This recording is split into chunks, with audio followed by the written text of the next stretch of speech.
paghalad sa matag adlaw. Mahigugmaon nga Amahan, nagapasalamat ako sa gasa niining bag-ong adlaw. Tabangi ako sa pagpuyo niini alang sa imong dungog ug himaya. Pinaagi sa imong grasya, makapahimo unta kanimo ang tanan nakong hunahuna, ulong ug mga buhat karong adlaw.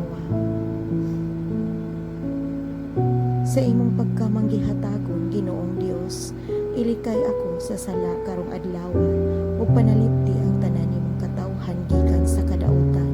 Pinaagi sa pangaliya sa mahal nga Birhen Maria ug sa tanang mga santos, magbuhat unta kami og maayo tungod ug alang kanimo.